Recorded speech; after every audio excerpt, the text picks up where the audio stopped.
I'm going to show you some details about my new hybrid car catcher slash carbon plate body damper. Those of you who know me know that I've created all of these car catcher body dampers, and they're very unique. Like, not too many people race with body dampers like this. A lot of people use carbon plates and springs on their front. And what I like to do is basically, like, I buck the trend, basically. I try to do things that are not like what everybody else does, because I'm a very unique person, right? Like, I just want something that's different, something that's cool and different, and I can say that I made it. I made it with my own bare hands. So, what I have here is the next evolution of my designs. This is a car catcher material slash carbon plate material body damper. Yes, so the stiffness of carbon plates with the flexibility of the car catcher material. And the car catcher material here, wonderful for shock absorption when this jumps up off of slopes, off of dragon back slopes, off of little hills, big hills, everything. So this has such a nice temperament when it drops down and lands flat. It's pretty darn cool. So yeah, I love it. And I'm going to show you how I built this. Here, this is the one with the carbon plates, and as you see here, it's basically loose on here. I could put springs on here, but it's probably not going to do much better than what we will see here. So here, I'll drop it, drop test. You'll see, if you slow it down, you'll see that it hops. It definitely hops. You don't even have to slow it down. You see that it hops. It hops from the front. So from the back, it's pretty fine. It stays flat. But from the front, it bounces. And so that's why we get that hop. And the hop is what's going to cause problems when we try to jump over slopes. We're going to be filing off the top two holes right there so that we can add this new piece right here, like so. So right here, this will align with that screw hole, and these will be the two new notches, and that'll fit right here on our car. And as you see here, these two posts prevent this from going any lower than this height. Just like my previous car, the first version of Venom that had that right there, the car catcher body damper. And there we have it. Easy squeezy lemon peasy, or easy peasy lemon squeezy, right? So now we're going to add this green body damper made of car catcher material to this. So this will be like a hybrid, basically, a hybrid carbon plate slash car catcher material body damper. So let's put this car catcher body damper on here so that we can turn it into a hybrid body damper. And I just want to do this in front of you guys so that you know that I am a real person. I create my own gimmicks and gadgets and stuff. So I'm not like others out there who race store-bought, ready-made cars, ready-to-race cars. Nope, I'm the real deal. I make my own stuff. And yeah, all those of you who know me, who've followed my channel for a while now, you know that, like, my knowledge is your knowledge. I am very open about teaching people this knowledge. So yeah, all of you people out there buying ready-to-race cars, buyer beware. Not all of those cars are race-worthy, and by that I mean they're not going to be qualify you for a lot of those races. As I've heard some people who've used these ready-to-race cars, they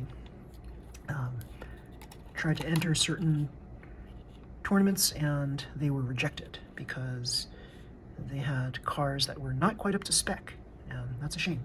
That's truly a shame, but that's the way the ball bounces in the mini four-wheel drive world. Like, you can't be using store-bought, ready-to-race cars.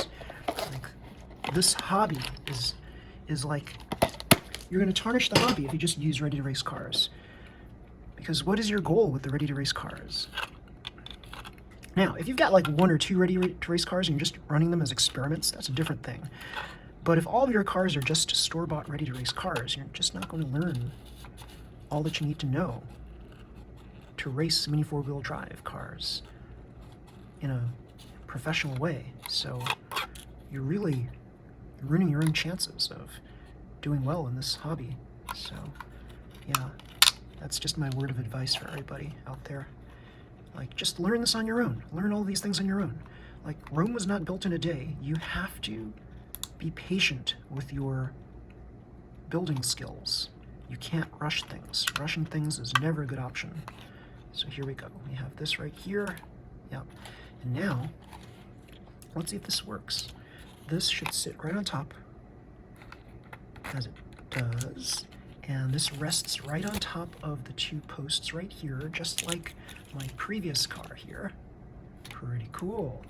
And then I just need some rubber pipes in the top to cover it up, and that will be the gimmick. So I had previously these two red lock nuts, and right now I'm just going to trim two rubber pipes for the purpose of securing my body damper in place.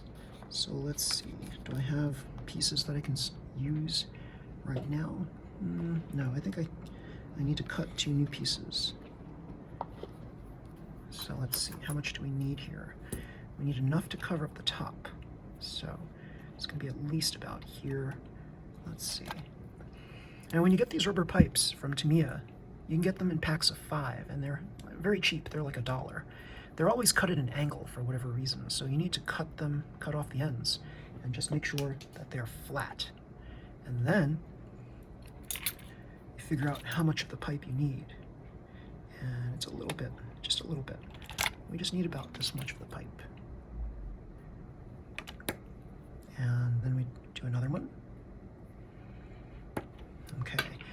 And unless you're like a super exact, precise person, these two pipes will rarely ever be the same length.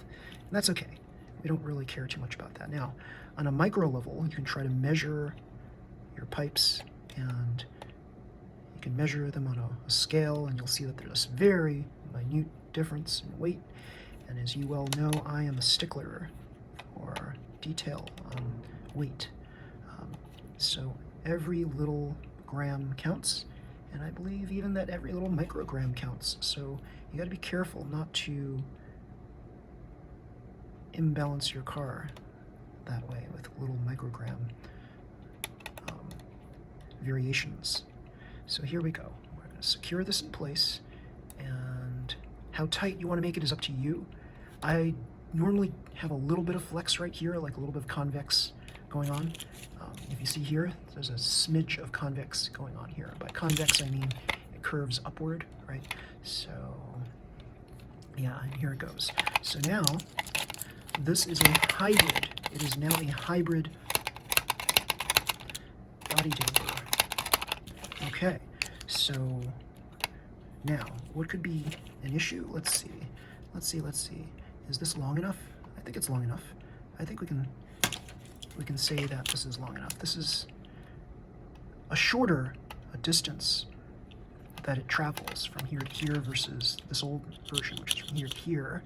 So I can use longer screws, or I can keep them just like this, and just, like if this drops to the very bottom like this, to the low point, you'll see that it basically matches the low point of this one as well. So I think I'm not going to be too concerned about this.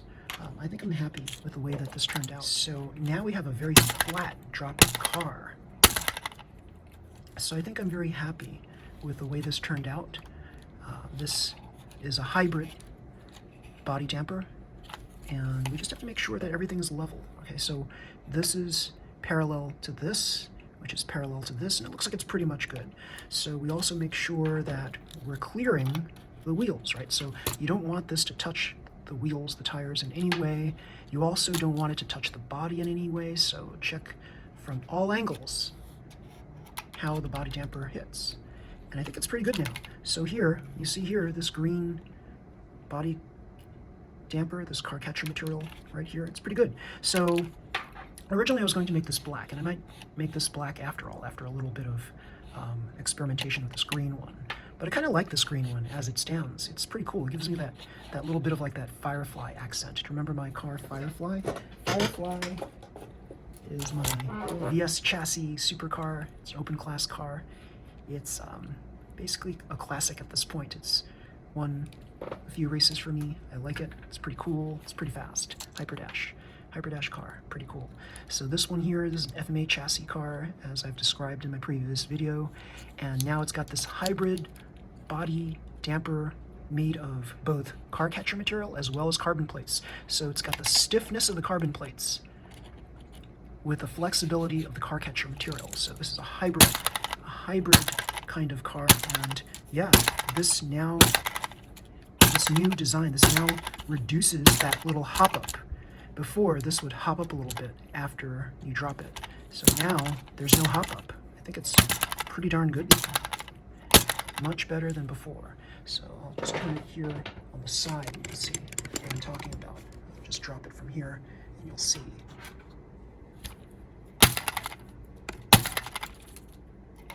Pretty flat. I like it. It's pretty cool. Yeah. No matter what angle I drop it at, it's still dropping flat. And this shock absorption right here, this is one of the excellent characteristics of using car catcher material for your body damper.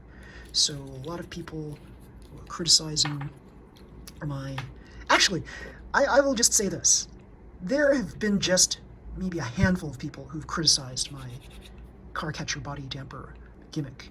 And those people, they were like very adamant about using carbon plates for their body dampers. I think the rest of everyone who's watching these videos, they're pretty cool with this idea, because it's a very unique idea, and that's what Mini 4-wheel drive building is all about. It's about innovation. You don't want to carbon copy someone else's car. You want to make your own design. You want to make something that you can be proud of. You want to make something that if you win a race, you can be totally proud of it, because you built it, you designed it, you cut it with your own bare hands. You cut it with the very scissors that you would use to cut other things, right? So this here, you have all these hand tools here. The whole point of Pro Open Class, this means this brand new Pro Open Class designation that Tamiya has, is the fact that you use your own hand cutting for everything on the car, that you don't use any CNC cutters or any things that I guess Tamiya can be considered cheating, or maybe cutting corners, whatever you call that, using a CNC cutter. So here we have this wonderful idea here, this hybrid car catcher / carbon plate body damper. And here I show it to you in all its full effect and glory. Hopefully I'll win a race soon with this. That would be very cool. So yeah, if you like this video, everybody, please slam the like button, subscribe to my channel. You'll see more videos just like this one. Until next time, everybody, see you, bye.